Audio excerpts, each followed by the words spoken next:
Today I wanted to try something a little different. I always like home makeover shows or Pimp My Ride, shows like that where you see the before and the after. And when I'm reading screenplays, I see a lot of things that are just very superficial changes that you can easily make that take a scene from confusing to readable. I've been looking for abandoned scripts and people have been sending them in. So I wanted to take a look at this one. It's an English script, it's a dark comedy. And if I had to pitch it, it's about a woman who works in a mall and she hands out flyers all day. And she does the total fairy princess thing. But when she gets off duty, she's just a stone cold bitch. So it's a funny script, but we're missing a little bit of context. We start off in the mall, where Ginny is striding purposely through a crowded mall, handing out flyers. But if you look down below, her costume is a major plot point. And I don't like it when people introduce a character and then 3 paragraphs later say what they're wearing, because you see what someone is wearing immediately. That's very visual. You don't eventually see that I'm wearing a vest for some reason. You see that I am wearing a vest. That's part of the introduction, the intro packet to me. So when you go through a script like this, I like to give a little more context. For starters, the leaflet, given that we don't know what Small Wonders Daycare Center is, I'm just going to personalize a little bit more, saying what's actually on the flyer.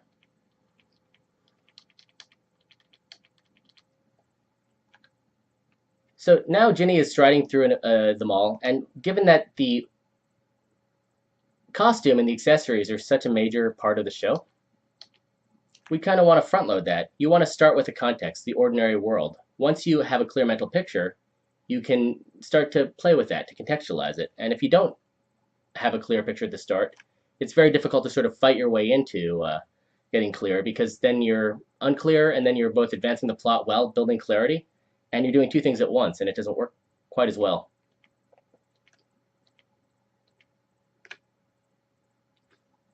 So now we got all of her appearance stuff on one page. She's rocking an amazing outfit, her accessories are awesome, and her blonde hair in a bun, deep Cali tan complete her look.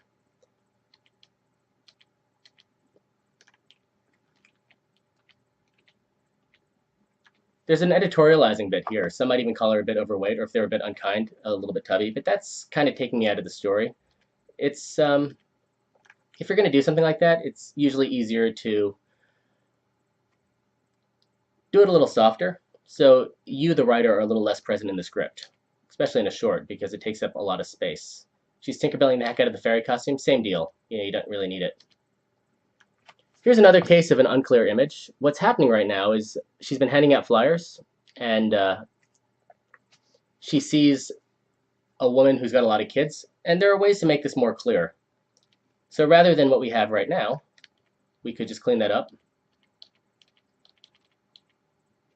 And now we see Yolande, 4 young children. That means she started really early, but whatever. Well, loading a newborn into a stroller.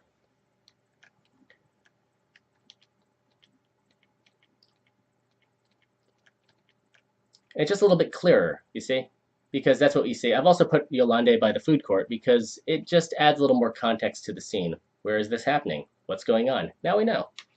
The more of a grounding you can give for someone's mental picture, the easier it is to picture the script, because people picture things very visually.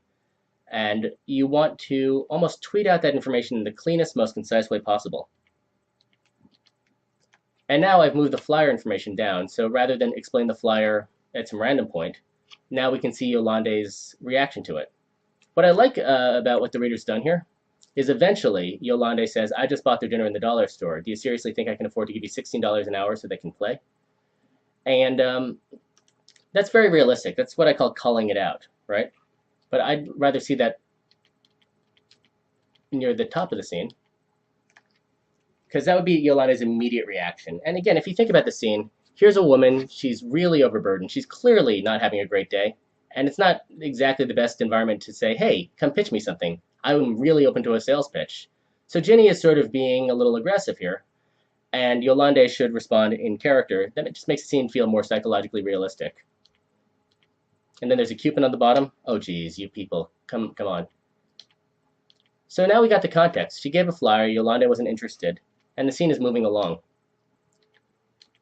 And now, one of the kids likes Ginny. That's cool because it shows that she's good at her job. It seems a little weird to me that someone would be walking around the mall in a fairy costume, but Ginny seems to know what she's doing because the kid really responds.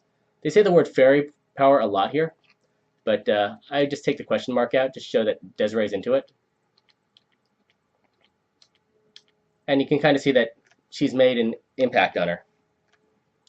Originally, the scene had turns and heads back to the shill, but that's not even necessary. People love writing exits to scenes, but a lot of times you can just leave on the high point and just cut to something else, like this, because you want to set up the information, leave on the most interesting moment, and then if you want to cut out of the scene to the parking lot where it eventually goes, you can just cut.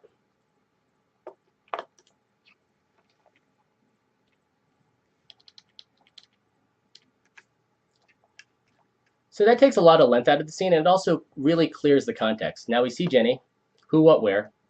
We see what's interesting about her, her fairy nature. We see what she looks like. You see that she's really into it. Then she crosses over to another very clear image, a woman and her children. And then she hands out the flyer. Then we see the reaction to the flyer. And we see why this is a good or bad business idea. And we see her being good at it. This is a very good ordinary world scene, and it contextualizes all the information much quicker. So if you take one lesson from this, it's front load. You don't need needless choreography. And if you look at the before and after comparisons, there's a lot of extra stuff that I cut out. And you just get the clear human interaction of the scene, which is here's a woman who works at the mall who hands out a flyer to a mall goer, and she doesn't make the sale, but the woman's kid loves her. And that's essentially what you want to communicate with the scene. So you don't really need anything else that isn't communicating that.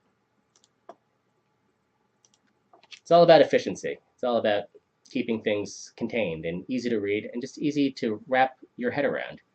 In my next episode, I'll do the next scene, which is an action scene and has some more clarification issues and more grounding issues.